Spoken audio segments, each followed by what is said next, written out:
예, 7주차 3교시 수업을 하겠습니다. 이 시간에는 회절연상에 관한 얘기를 좀 해볼게요. 회절, 빛의 회절. 그래서 회절, 이름을 좀 붙일게요. 회절, 빛의 회절. 회절은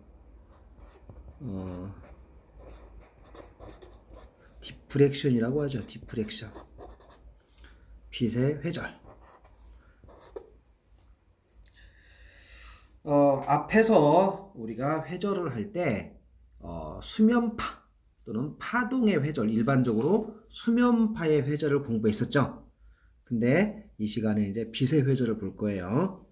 그래서 수면파의 회절을 잠깐 복습을 해보면 이렇게 복습을 해볼게요.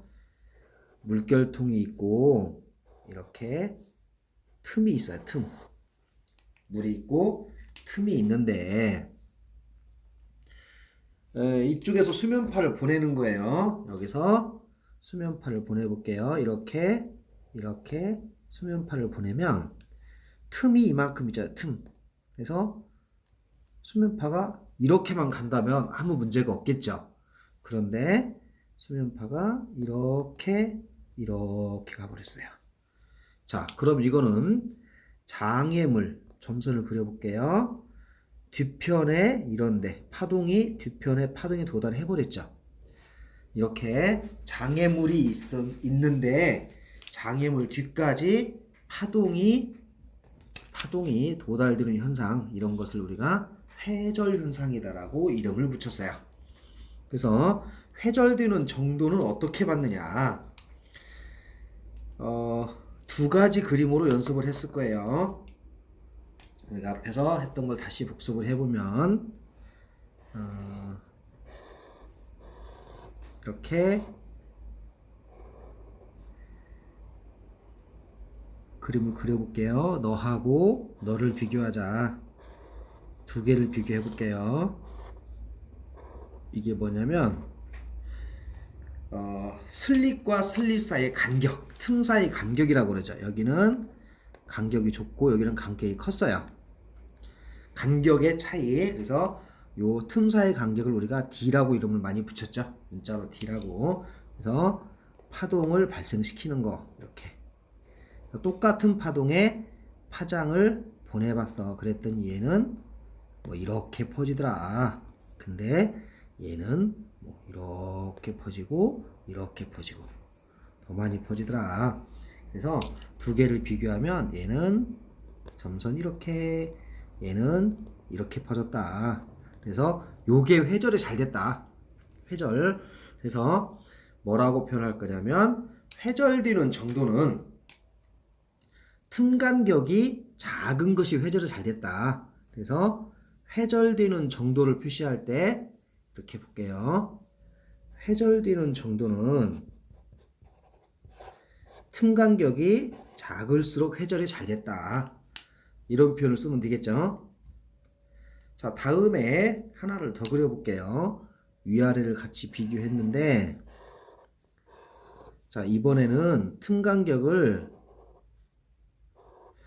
위나 아래나 틈 간격이 똑같아요. 간격을 똑같이 맞췄어.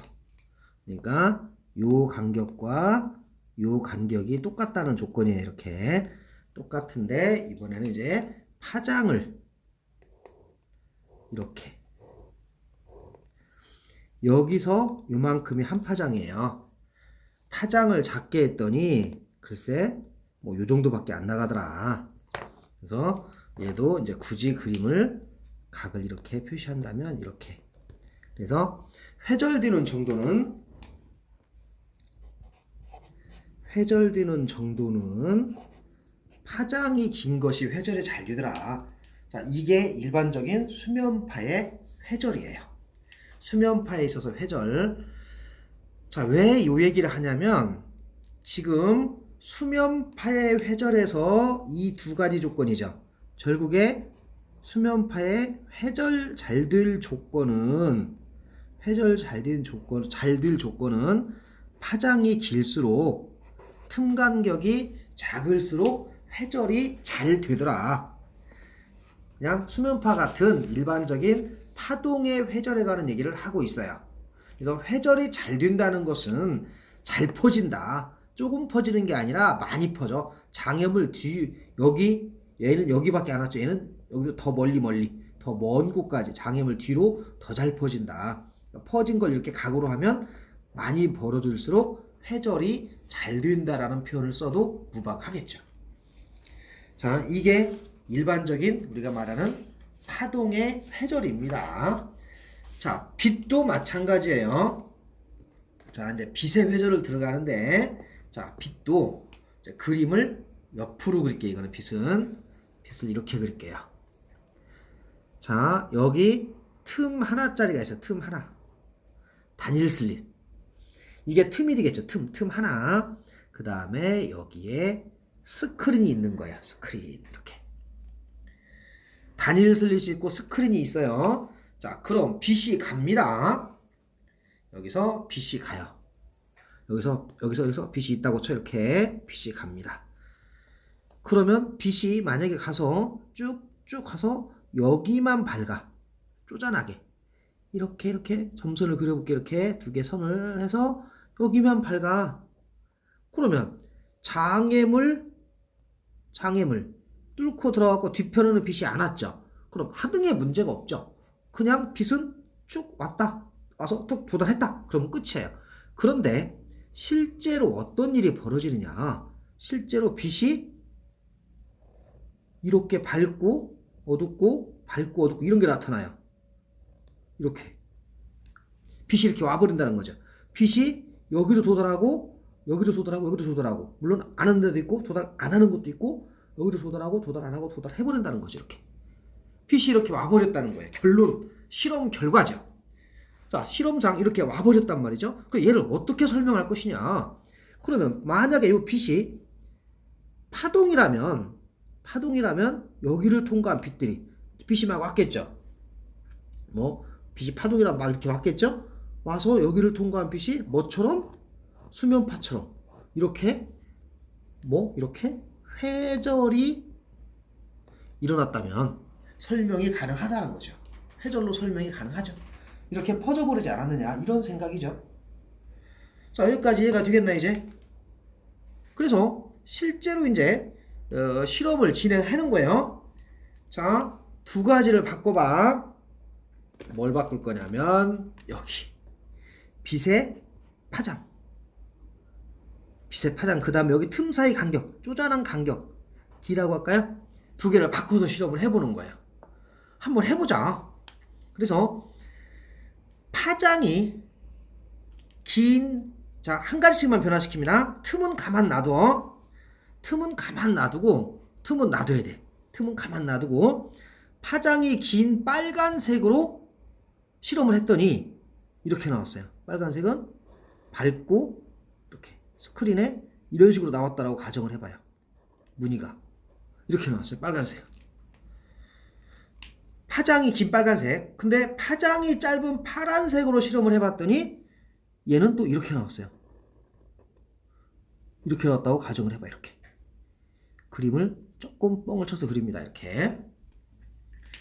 자, 스크린에 문제가 이렇게 나왔다고 봐요. 그러면 첫 번째 회절은 파장만 변화시켰을 때 파장이 긴 빨간색, 파장이 짧은 파란색. 무늬가 다르죠. 그럼 누가 회절이 잘 된 거예요? 당연히 요 부분이 회절이 잘 된 거죠. 회절이 잘 됐고 너는 회절이 잘 안 된 거죠. 이렇게. 얘를 뭐라고 하냐면 가운데 무늬 가지고 보는 게 편하겠죠? 가운데 무늬가 얘는 여기서 이만큼, 무늬가 이만큼. 다음에 얘는 가운데 무늬가 이만큼. 이게 회절이 더 잘 된 거고 회절이 덜 된 거라고 비교할 수 있겠죠. 그래서 수면파와 마찬가지로 이렇게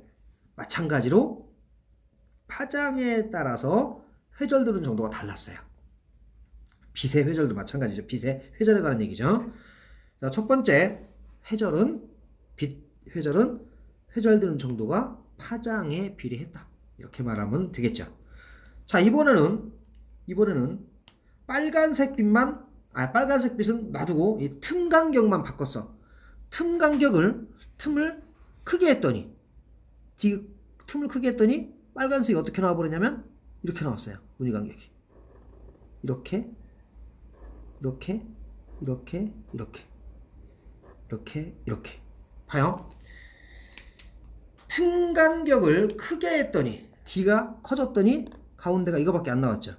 이게 D가 작을 때, D가 클 때죠.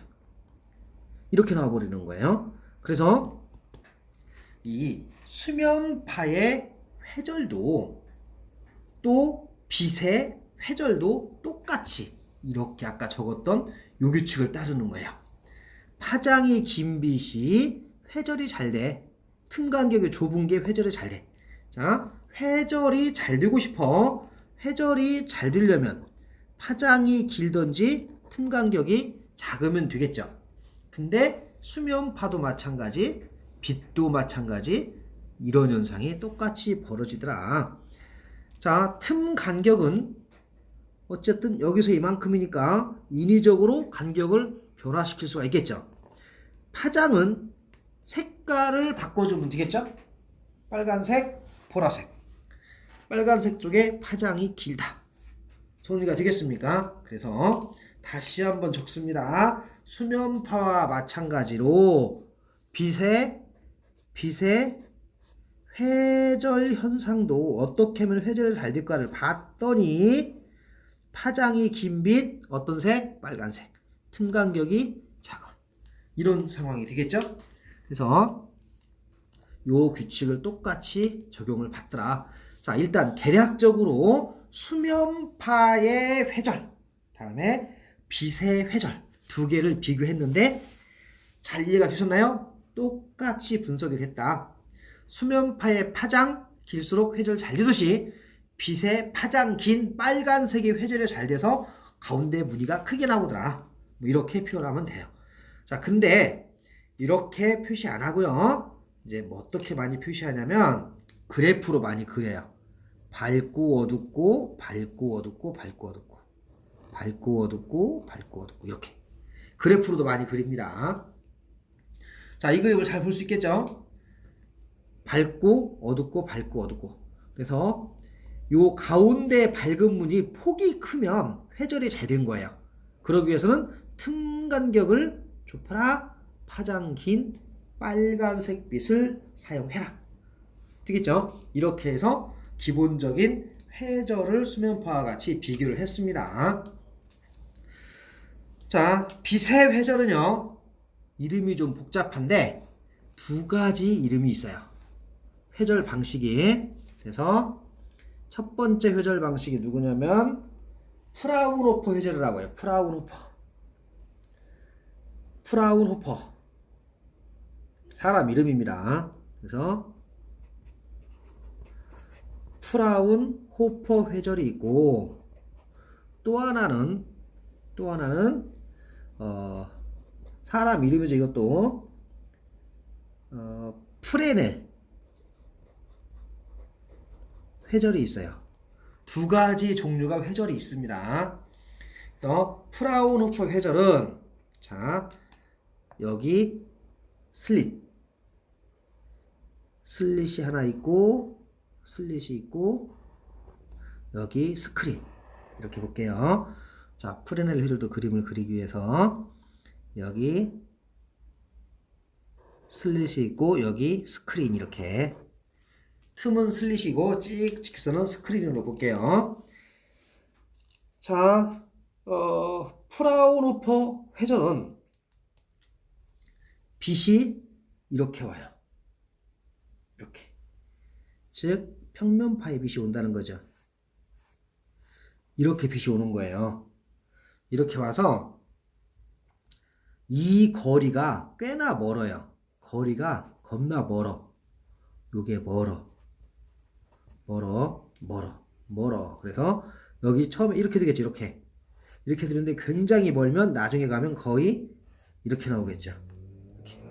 이게 굉장히 멀어. 자, 프레넬 회절은 빛이 이렇게 와요. 구면파로 오죠? 그럼 여기서도 이렇게 구면파로 가요. 이렇게.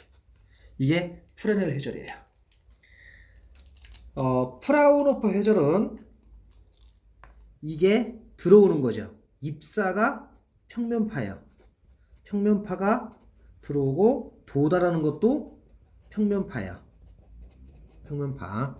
근데 프레넬은 들어오는 거 입사든 빛이 구면파야. 도달하는 스크린에 도달하는 빛도 구면파야. 이렇게. 그래서 두 가지 형태로 구분하는데 분석 방법이 이거는 쉽고 이거는 어려워. 다시 겁나 이게 많이 어려워. 많이 어려워. 그래서 일반적으로 회절 분석은 이렇게 해요. 근데 얘도 여기 위에서도 그림을 이렇게 그렸죠. 이렇게 그렸지만 사실은 여기에 거의 평면파가 온다라고 생각을 하는 거예요.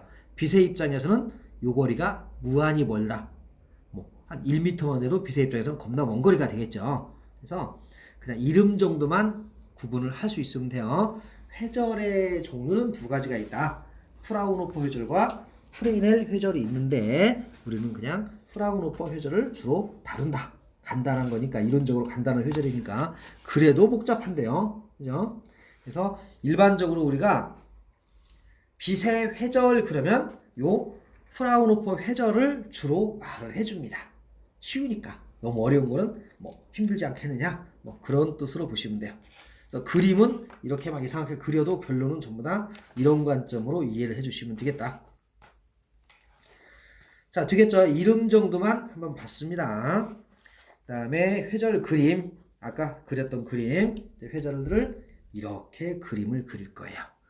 가운데 밝고 어둡고 밝고 어둡고 밝고 어둡고 이렇게 되겠죠? 이런 형태로 그림을 주로 그려줄 거예요. 자, 이제 이름을 붙였으니까 여기서 이만큼 주로 이제 이만큼만 가지고 많이 따져요. 물론 밝고 어둡고도 다 규칙이 정해지죠. 이라면 도저히 이런 일은 벌어질 수가 없는 거죠. 요 회절도 구체적으로 규칙을 싹 정할 수 있어요. 여기서 어둡고 밝고 해서 몇 번째 밝고 몇 번째 어두운 것은 요 차이가 아주 작지만 너하고도 차이가 얼마인가를 전부 다 식으로 분석할 수 있지만 우리 과정에서는 일단 용어 정도만 연습을 했다라고 이해해 주시면 되겠습니다. 자, 첫 번째 회절에 관한 얘기를 했고요. 자, 이것의 응용편 우리가 이거는 조금 신경 써서 봐야 될 부분이 있는데 그게 그 유명한 분해능 들어봤죠? 분해능 디아그램에서 나온 적이 있습니다. 그래서 회절과 분해능 자, 이름을 이렇게 붙일게요.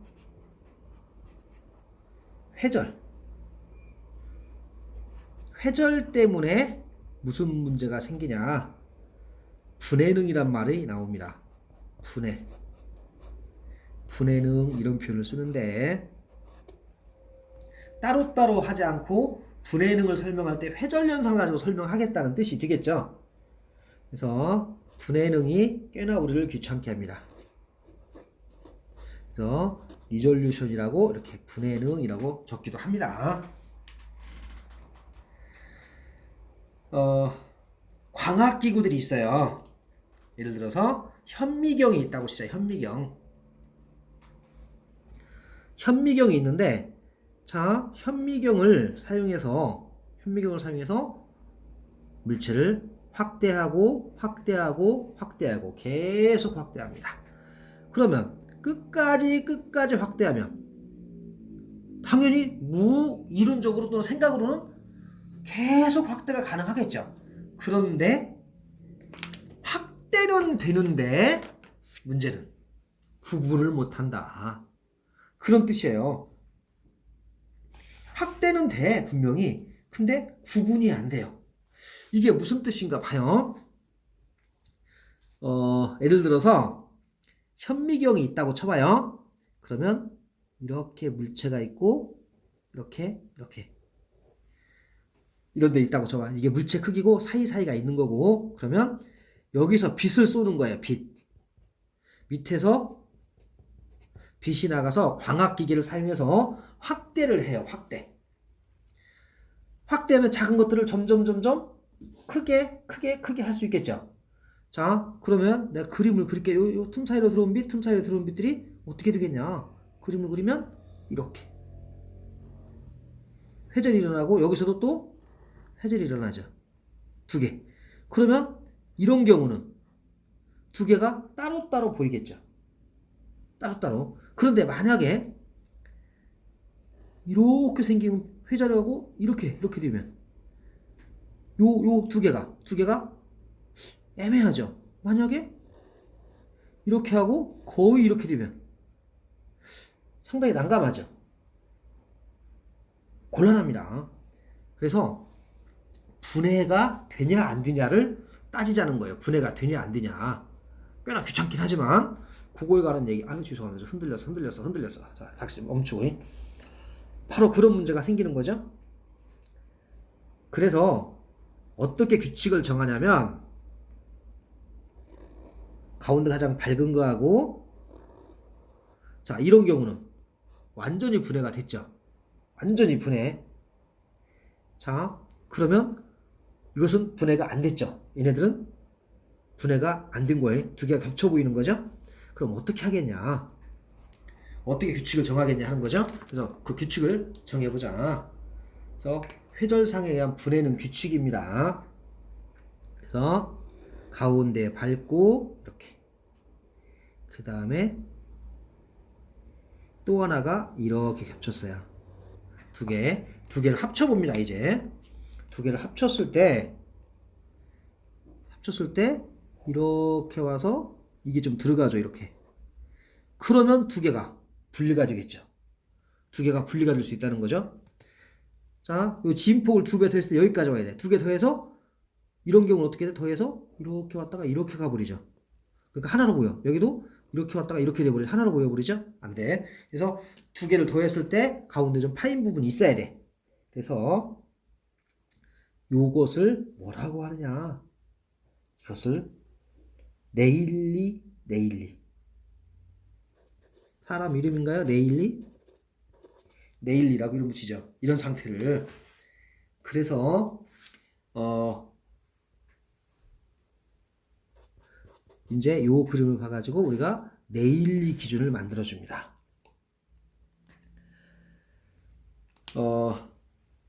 회절이 두 가지 조건이 있었죠. 회절이 되고 잘 되고 잘 안 되고는 뭐라고 했냐면 회절되는 정도가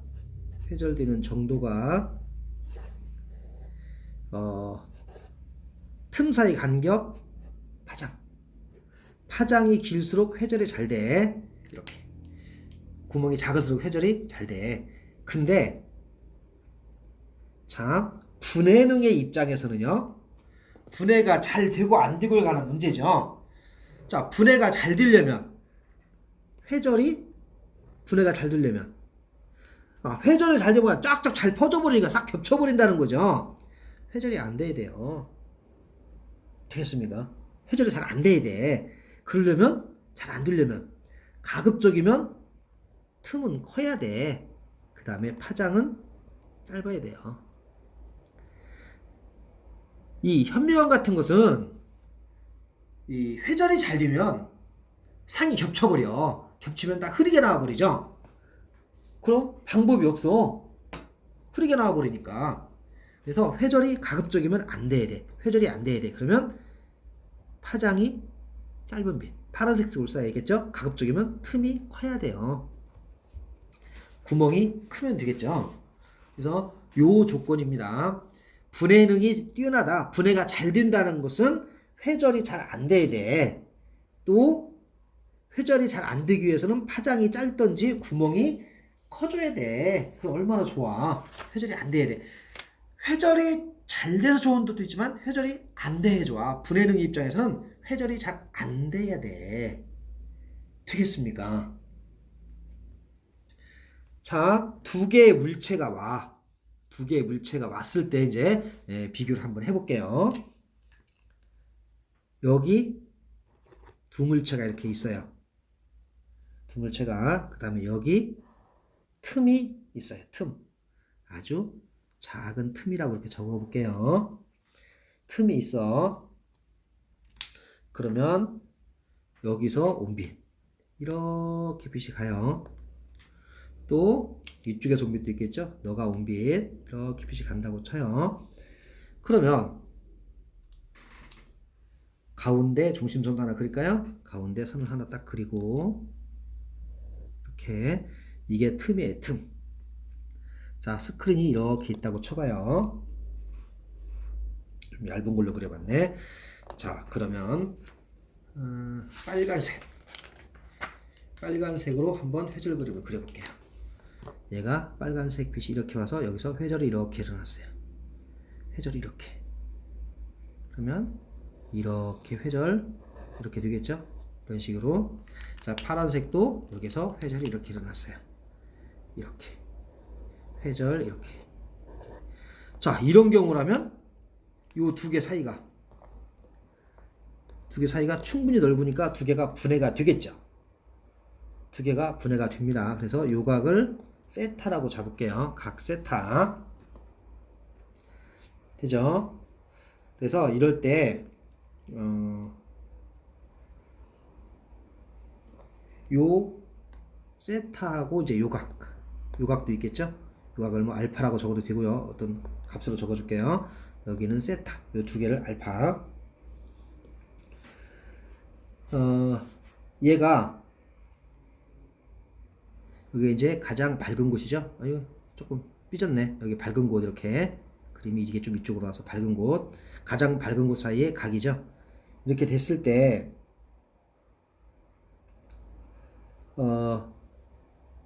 알파와 세타가 거의 같으면 분리가 되겠죠. 근데 여기서처럼 요 알파가 세타보다 커버리면 확 분리가 돼버리겠죠. 확 분리가 돼버리죠.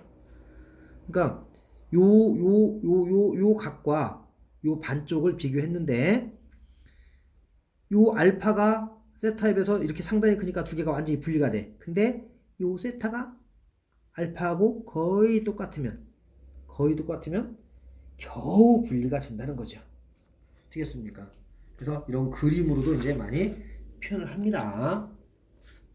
그래서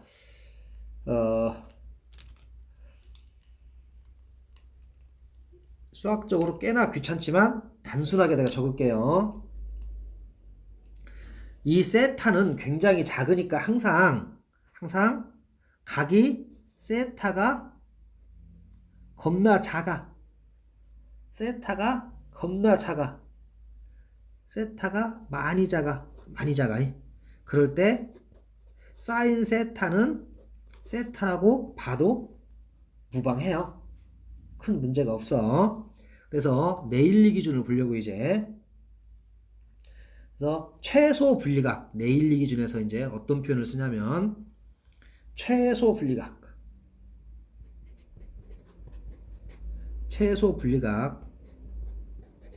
어떻게 하면 최소가 분리가 되겠냐? 최소 분리각 세타는 1.2 d분의 람다. 이 d는 큰 데로 적읍시다. 이 d는 지름, 구멍의 지름. 여기 구멍이 이렇게 있죠? 이 구멍의 지름, d는 지름이에요. d분의 람다. 이게 네일리 기준이라고 말해요. 네일리 기준의 근사값. 원래 이제 d분의 람다, 1.2 d분의 람다, 여기 사인, 인버스 사인이 붙는데 최소 분리각을 약하면 이 정도. 이렇게. 그래서 이게 네일리 기준에서 나온 값입니다. 자, 여기서 보시면 이 최소 분리각이 작아야 좋죠. 그래야지 분해가 잘 된다는 거죠. 요 각이 작을수록 분해가 잘 되는 거예요. 그러면 파장이 짧은 빗을 쓰든지 아니면 구멍이 큰 걸 사용해 주면 되겠죠. 되겠습니까? 되겠죠? 그래서 얘는 상수니까 1.2는 상수니까 회절되는 정도랑 뭐 비슷하게 똑같이 나오는 거죠. 요 D만 이렇게 구멍에 지름이라고 표현했을 뿐이죠. 이렇게 해서 회절에 관한 얘기를 살짝 해봤습니다. 회절. 물론 여기서 각은 라디안 각을 씁니다. 일반적으로 라디안 각. 라디안으로 줄을 쓰고 막 디그리 쓰지 않고 주로 라디안으로 몇 라디안 이렇게 많이 씁니다. 그래서 계산 자체가 꽤나 복잡해질 수도 있겠지만 우리는 회절과 분해능 관계를 좀 이해하는 게 어떨까 싶어요. 잘 정리가 되겠죠? 이렇게 해서 7주차 3교시 수업을 마치도록 하겠습니다.